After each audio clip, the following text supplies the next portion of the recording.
नमस्ते दीदी भैया, देखिए हमारे यूट्यूब चैनल पर जा रहा है बहुत प्यारा साउंड करके जी। आप लोग देखिए, लाइक शेयर सब्सक्राइब करिए, फूल आज के साथ साथ सपोर्ट करिए और आगे बढ़ाइएगा। कजरी है देहाती कजरी गांव के।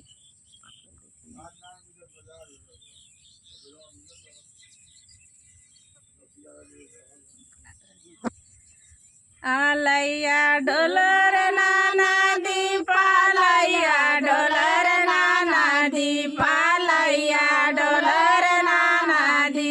अरे गंगा जी में डोलेला सेवार छोटी रे नाना दी। अरे गंगा जी में डोलेला सेवार छोटी रे नाना दी। आलैया ढोलर नाना दीपालैया ढोलर नाना दी। आलैया ढोलर नाना दी। अरे गंगा जी में डोलेला सेवार छोटी नाना दी। अरे गंगा जी में डोलेला सेवार छोटी नाना दी।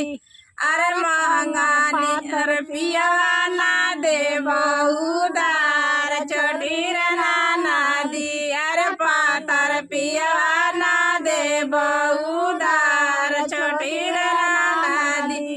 अरे मांगानी में जइया दुबारा छोटी रे नाना दी। अरे मांगानी में जइया दुबारा छोटी रे नाना दी। आलैया ढोलर नाना दीपालैया ढोलर नाना दीपालैया ढोलर नाना दी। अरे गंगा जी में डोलेला सेवार छोटी रे नाना दी। अरे गंगा जी में डोलेला सेवार छोटी रे नाना दी। अरे पातर पियावा ना दे बहुदार छोटी रे नाना दी। अरे पातर पियावा ना दे बहुदार छोटी रे नाना दी।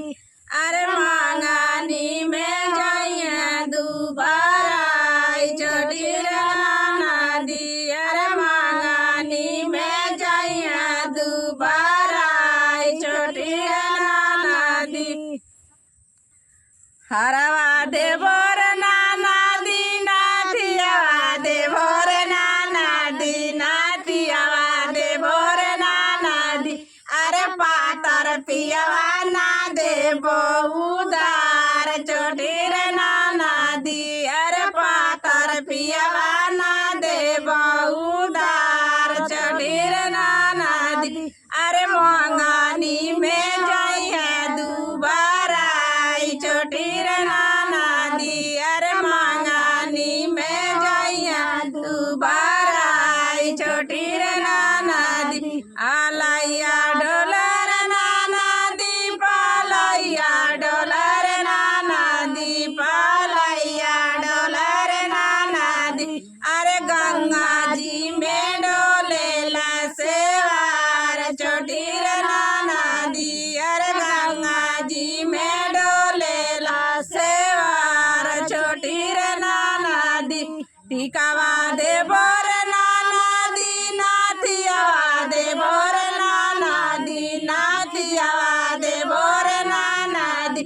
अरे पातर पियावा ना दे बहुदार छोटी रे नाना दी।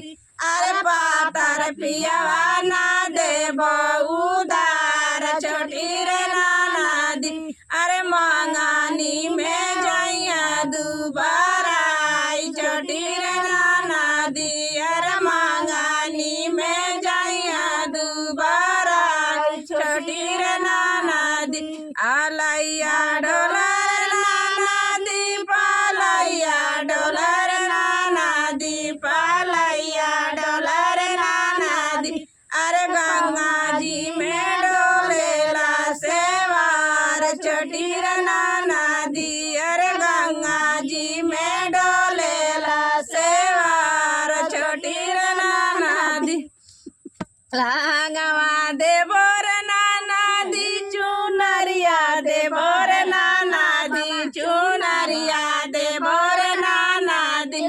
अरे मंगानी पियावा ना दे बहुदार छोटी रे नदी अरे पातर पियावा ना दे बहुदार छोटी रे नदी अरे मंगानी में जइया दुबारा छोटी रे नदी अरे मंगानी में जइया